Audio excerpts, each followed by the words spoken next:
Chiang Rai'den selamlar. 2 gece burada kaldıktan sonra Chiang Mai'ye gidiyoruz. Şehirler arası otobüsü kullanıyoruz. Bir 4 gün hep beraber Chiang Mai'yi gezeceğiz. Koltuğumuz en önde.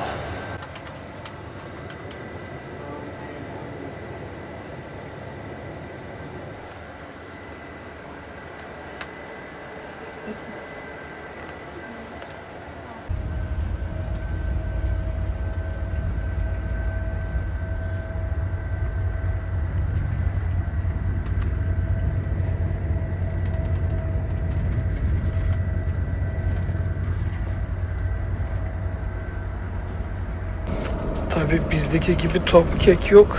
İkram artık bu. Neyse. Bir de su. Hiç mola vermeden 3,5 saate Chiang Mai'ye geldik. Ama yol sıkıcıydı ya. Hani manzara yok. Pek bir şey görmüyorsunuz. Allah'tan hani uzun değildi. Neyse. Sağ salim Chiang Mai'ye geldik. Tabii yine hemen bir taksi çağırdık uygulamadan. Otele gidiyoruz. Otelimiz tam Eskişehir merkezinde. Güzel yerde. Odamıza yerleştik. Tabii biraz da dinlendik. Şimdi çıkıp artık şehri gezme zamanı. Chiang Mai, Tayland'ın ikinci büyük şehri. Kuzey tarafının da en büyük şehri. Yaklaşık 1,2 milyon nüfusu var. Bizim bulunduğumuz alan Eskişehir merkezi diye geçiyor. Böyle su kanallarıyla çevrilmiş kare şeklinde. Hani 2 kilometreye 2 kilometre uzunluğunda bir Eskişehir merkezi var. Genelde tüm turistik yerlerde bunun içinde oluyor. Biz şimdi yürüyerek bir de bu Eskişehir merkezinde bir sürü tapınak var. Yani neredeyse köşe başında bir tapınak göreceksiniz. Biz de bir iki tanesine uğrayacağız. Tek tek hepsini gezmeyeceğiz. Özellikle ilginç olanları göstermeye çalışacağız.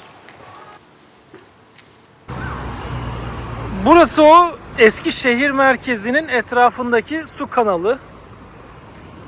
Böyle devam ediyor. Eskişehir merkezi de buranın içinde.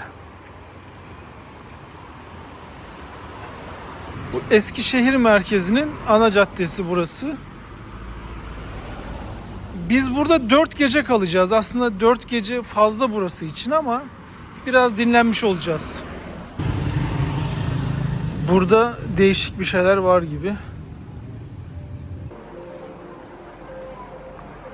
Burada Zülal'in yaptığı miyikler de var, küpeler.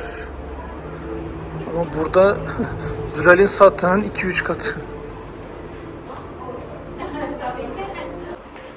Dışarıdan göründüğü kadar da öyle çok ilginç bir şey göremedim. Yol üstünde bir sürü böyle butik var.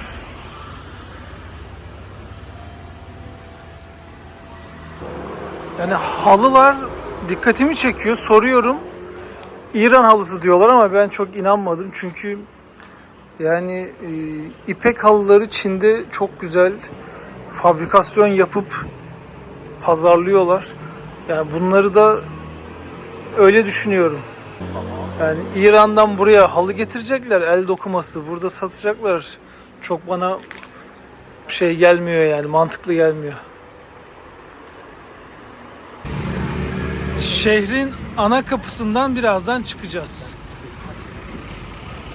Bu surlar tabii her yerde böyle yok da bu kapıya özel.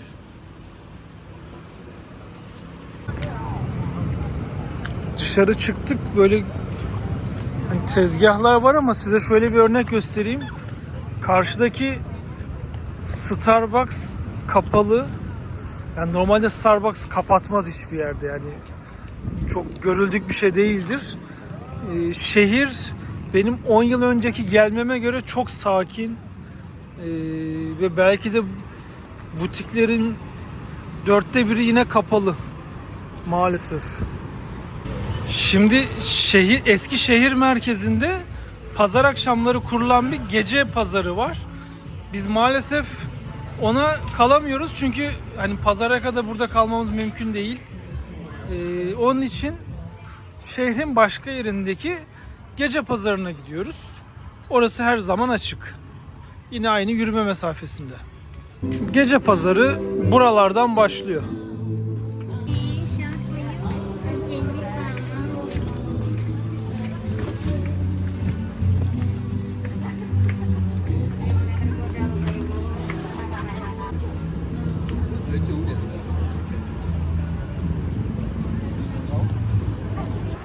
İlginç bir şey olursa göstereceğim de genelde böyle sıradan ya da hani küçük hediyelik şeyler.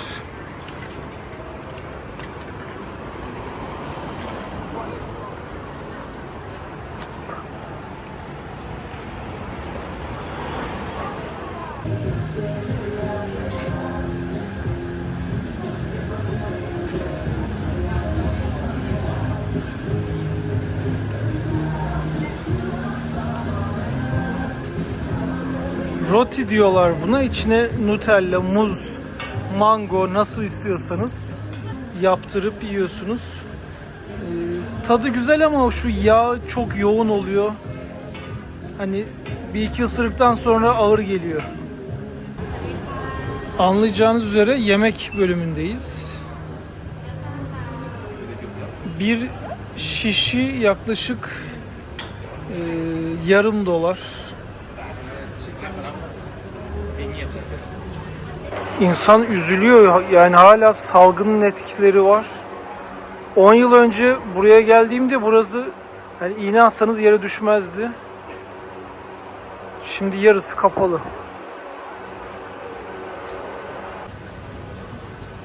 Bakın dükkanların hepsinde kiralık yazıyor.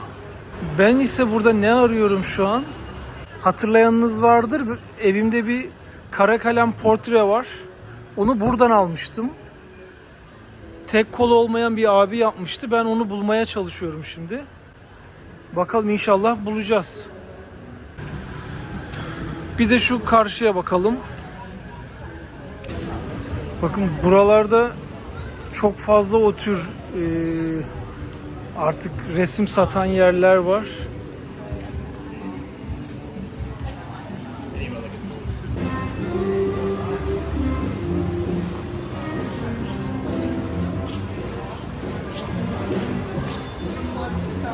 Benim adamı bulamadım. Bu abiye sordum. Yerini tarif etti. 3-4 dakika yürüme mesafesinde bir yerdeymiş. Oraya da bakacağız. Hep soruluyor yani gittiğimiz yerde yemek nasıl yiyeceğiz diye. En kötü işte bunun gibi birçok fast food restoranı var. Her yerde var. Birinde gidip yiyebilirsiniz. En kötü tavuk yersiniz. Ama karnınız bir şekilde doyar. Yine hala aynı gece pazarındayız.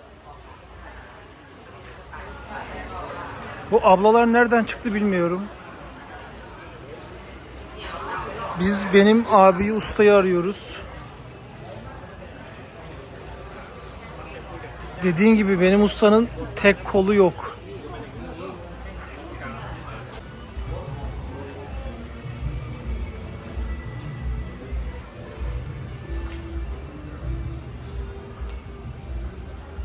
Arkadaşlar ustamızı bulduk. Ben bu videoya 10 yıl önceki halini de koyacağım. Abimiz biraz kilo almış ama aynen işlerine devam ediyor. Yalnız üzücü bir durum da var. Onu da anlatacağım. Taşınmış eski yerinden ve buraya geçmiş. Yani buradaki işlerine de baktım. Hani almak istedim ama o benim aldığım gibi bir çalışma maalesef yok. Hani dedim artık o gibi çalışmalardan niye yapmıyorsun? O çok zaman alıyor yapmak için dedi. Ve muhtemelen de hani yani belki bu gündelik işler onun için daha verimli oluyor bilmiyorum. Hani 3-4 gün ayırsa tek bir tabloya alacağı parayla demek ki bunlar daha çok kazandırıyor. Ve ben hani aynısından var mı dedim. Yok diyor, ben bir tane yapıyorum tekrar yapmıyorum ondan diyor. Hani ben özellikle gelmişken bir tane daha bir şey almak istedim ama Belki özel sipariş geçeceğiz, onu bilmiyorum. Soracağım yapabilirim bir şeyler diye. Ama ne yalan söyleyeyim, bu duruma biraz üzüldüm ya. Ben çok daha güzel çalışmalar bekliyordum. Maalesef belki de bu Covid'den de olabilir. Artık çok turist gelmeye başladı buralara ama gördüğünüz gibi butiklerin yarısı kapalı hala. Onun da etkisi olabilir. Üzüldük. Ya ustayla sohbet ettik, güldük. Balayına mı geldin diyor. Bol şanslar diyor hayatında. Ama dediğim gibi yani işlerini biraz değiştirmiş, daha basit şeylere dönmüş. Üzülmedim değil. Neyse. Yeni bir şey de yaptıramıyorum. Çok vaktimiz yok burada. O aldığım portre artık daha da bir değerli oldu. Bu pazar gerçekten büyük. Yani tüm tezgahları göreyim, bakayım derseniz neredeyse yarım gün gider. Tabii inciler var ama yani muhtemelen gerçek değildir. Gerçekliğini anlamak zor, biraz ustalık gerektiren şeyler.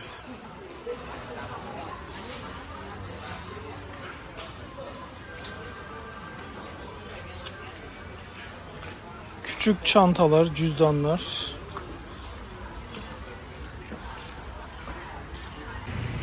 Yemeğimizi Yazarlar Kulübü'nde yiyeceğiz. Noodle söyledik. Sebzeli ve tavuklu. Ortaya da papaya salatası. Fıstıklı, çok lezzetli.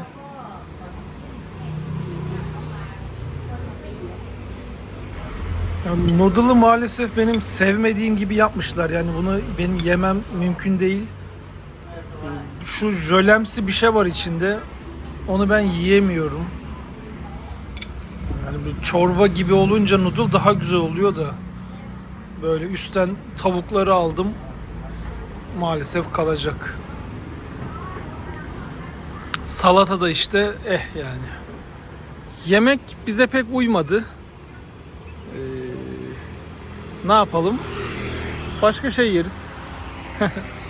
Chiang Mai'de yaklaşık 300 tane Budist tapınağı var. Biz de bugün bir iki tanesini, meşhur olanını, tarihi değeri olanını gezeceğiz. Chiang Man Tapınağı'ndayız. Burası Chiang Mai'nin en eski tapınağı. 1296 yılında yapılmış. Zaten şehir de kabaca o tarihte Chiang Mai ismini almış. Chiang Mai de yeni şehir demek. Tapınağın bir içine bakalım. Tabi ayakkabıları yine çıkartıyoruz.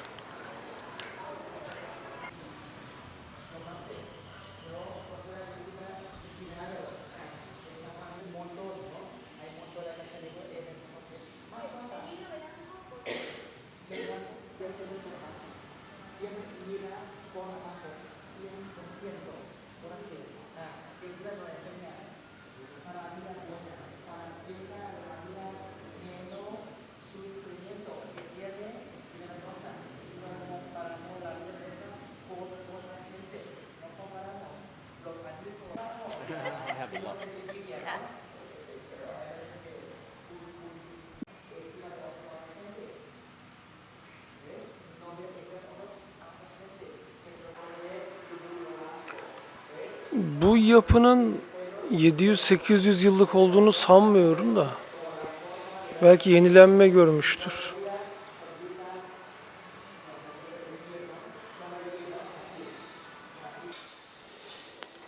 Chiang Mai'deki en önemli tapınak burasıymış.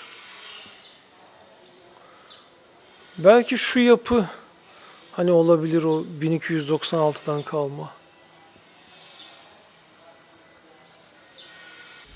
Filler iyi şans ve refah getiriyor. Genelde anlamı bu. O sebeple bu tapınaklarda da fil figürleri var diye düşünüyorum.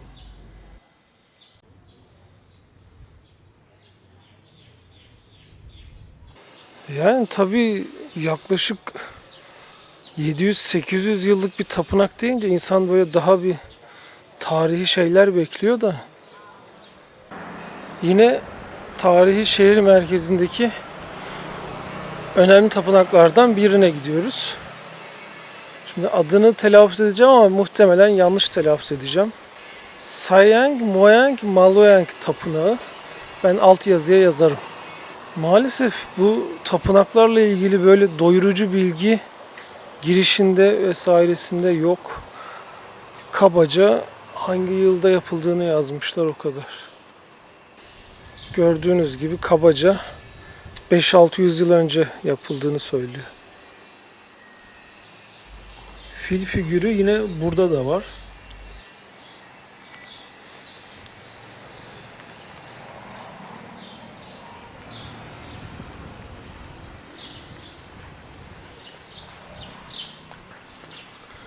Chiang Mai bu tapınaklarıyla da ünlü. Yani 300 tane tapınak tek bir şehirde. Bayağı çok.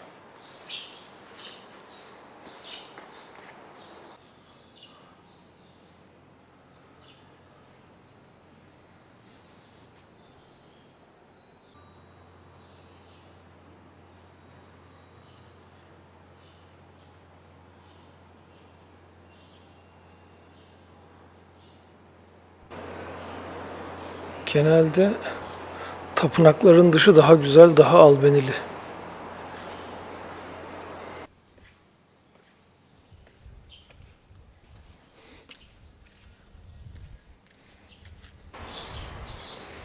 Bir tapınağa daha gidelim, sonra da tapınak gezme işini bırakalım. Pabong Tapınağı. Tabii biz öğle sıcağında geldiğimiz için kimse yok buralarda. Sanırım küçük de bir tadilat var.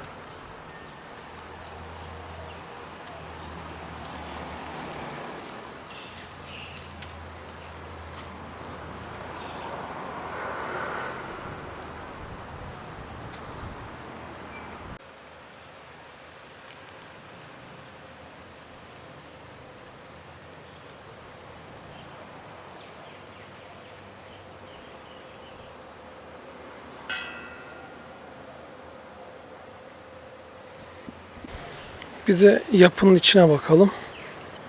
Bu girdiğimiz 3 tapınak da hani ücretsiz. Sadece isterseniz böyle donation box var. Hani bağış istersen yapıyorsun. Bazı tapınaklar kapalı bakımda olduğu için.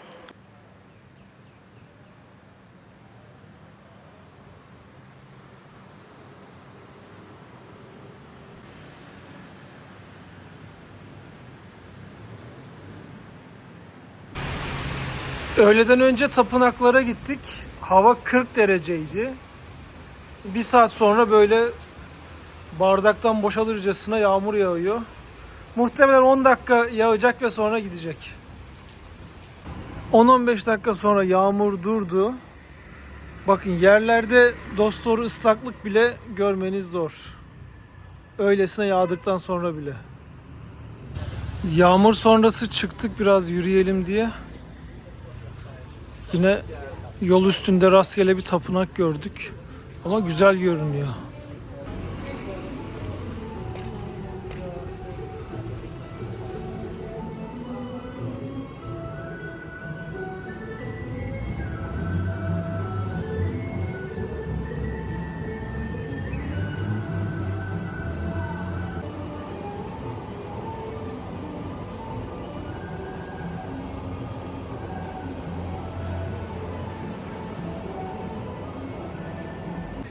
Bu civarda çok fil bakım evi var. Hani oralara günlük tur düzenliyorlar.